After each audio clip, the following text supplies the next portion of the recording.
कठोर निर्णय लेने के आदी थे जी। और निश्चित उनके निधन से कार्यकर्ताओं का संरक्षक, एक कुशल प्रशासक और राम मंदिर आंदोलन का नायक चला गया। जी बिल्कुल। लक्ष्मण वाजपेयी जी, आपने जैसे कहा कि हमें एक वाकया जो जहन में है इस वक्त कि उनके साथ हम काम कर रहे थे, उन्होंने किस तरीके से हमें बातें कही थी। काफी लंबा समय आपका भी रहा है। उन्होंने बीजेपी में बहुत बड़े 1989 से लोगों को जुटाने का काम हो या फिर लोगों के बीच ऐसी लोकप्रियता को लेकर हो, अपने बेबाक अंदाज को लेकर हो, एक बेहतर प्रशासक को लेकर हो, तमाम चीजों को लेकर बहुत ही मशहूर थे। आप कोई ऐसी बात बताएं जो उनके साथ आपने बहुत करीब से काम किया है और उनको वो खास चीजें जो वो कार्यकर्ता का थे और संवैधानिक दायित्वों का भी बहुत सम्मान करते थे। जी मुझे ध्यान है एक बार जब उन्होंने भारतीय जनता पार्टी छोड़ी थी, उसके बाद जब सदन में उन्होंने राष्ट्रीय क्रांति दल बनाकर नेता के रूप में बैठे थे, मैं उस वक्त अधिष्ठाता के रूप में विधानसभा की अध्यक्षता पर था, पद पर वहां स्टेशन सीट पर था और नंबर उनका बोलने के लिए आया तो मैंने कहा माननीय नेता राष्ट्रीय क्रांति पार्टी जी। तो उठकर उन्होंने कहा कि मान्यवर अगले का नंबर ले लीजिए, मैं अगले नंबर पर बोल दूंगा। मैं उनसे छोटा कार्यकर्ता था, लेकिन जिस आसन पर था उस आसन की गरिमा का ध्यान में रखते हुए संविधान के प्रति उनका समर्पण निसंदेह एक उसके शब्दों में बयान नहीं कर सकता, लेकिन 1989 में पहली बार मेरी उनसे भेंट हुई थी और तब से लेके राजस्थान के राज्यपाल के रहते तक मैं बराबर उनके संपर्क में रहा हूं और समय समय पर वो मुझको संरक्षण भी प्रदान करते थे और गाइड भी करते थे। और अगर मैं कहूं तो आज लक्ष्मीकांत वाजपेयी जो है उसके बनाने में उनकी महत्वपूर्ण भूमिका थी। जी। तो मैंने अपना राजनीतिक गुरु खोया है। जी निश्चित तौर पर ये सबके लिए बहुत ही दुखद है और जैसे कि आपने कहा कि हमने एक राजनीतिक गुरु खोया है। कल्याण सिंह जी की एक और अच्छी बात थी, लगातार जब वो कोई बात कहते थे बड़े ही आकर्षक तरीके से और जनता। तो पूर्व सीएम कल्याण सिंह को लेकर देखिए हमारे बीच लक्ष्मीकांत वाजपेयी जी ने भी अपने विचारों को रखा है, किस तरीके से वो उन्हें अपना गुरु समझते थे, उनके भाषणों को वो याद कर रहे थे, उनके साथ जो उनका एक जुड़ाव रहा है उसको आज उन्होंने याद किया है। 89 साल में आज उन्होंने इस दुनिया को अलविदा कह दिया है और एक अपने पीछे शून्य छोड़कर गए हैं।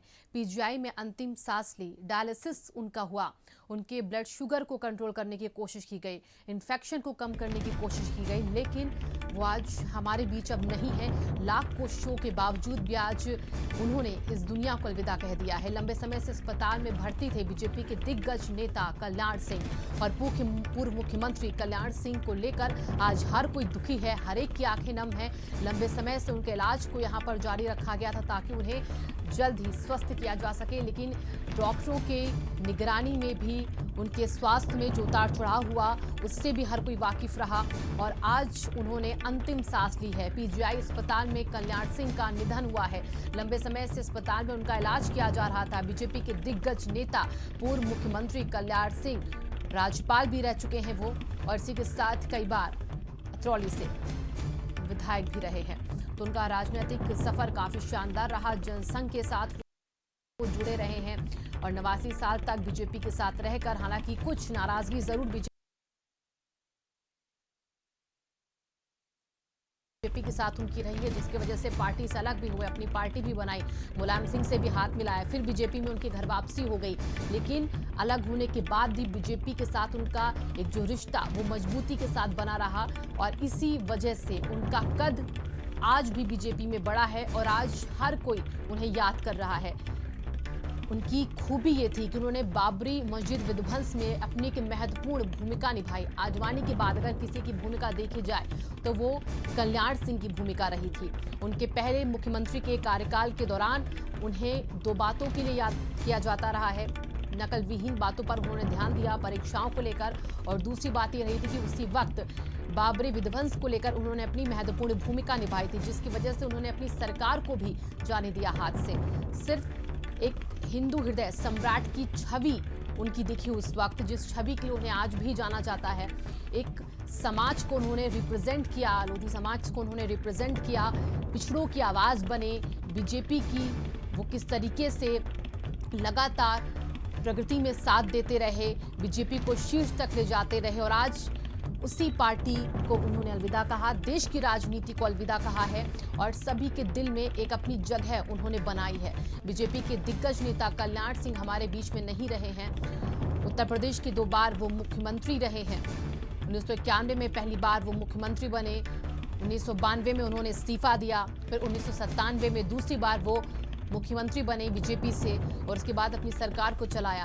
तो उनके दोनों ही कार्यकाल बेहद शानदार रहे थे। बीजेपी के साथ वो जुड़े रहे, एक अच्छा कद उनको दिया गया बीजेपी में। हर कोई आज उन्हें उनकी अच्छाइयों के लिए जानता है। उन्होंने जो अपना बलिदान दिया है, कभी भी उन्होंने अपने पद को लेकर कोई इच्छा जाहिर नहीं की। हालांकि जिस पद पर भी वो रहे, उस पद की गरिमा को बखूबी से उन्होंने निभाया है। और पूर्व मुख्यमंत्री कल्याण सिंह के निधन की खबर सुनकर अब तमाम बड़े चेहरे जो हैं उनके अंतिम दर्शन करने के लिए पीजीआई पहुंच रहे हैं। खबर ये भी है कि सीएम योगी आदित्यनाथ भी थोड़ी देर में पहुंचेंगे। कई बीजेपी के बड़े चेहरे पीजीआई अस्पताल पहुंचने वाले हैं। आज उन्हें हर कोई याद कर रहा है, उनके उस राजनीतिक सफर को याद किया जा रहा है। एक अच्छे राजनीतिज्ञ वो रहे हैं, लोगों के बीच में उनका एक कद ऊंचा जो रहा उसको उन्होंने हमेशा बरकरार रखा है। और बीजेपी को पहली बार मुख्यमंत्री के तौर पर 1991 में कल्याण सिंह मिले थे। उन्होंने अपनी सरकार को बनाया, आगे बढ़ाने का संकल्प लिया, लेकिन उनका जो पहला कार्यकाल रहा था उसका नतीजा ये था कि बाबरी विध्वंस मामले में उन्होंने जो भूमिका निभाई उसकी वजह से अपनी सरकार को उन्हें छोड़ना पड़ा था और उसके बाद वो दोबारा बीजेपी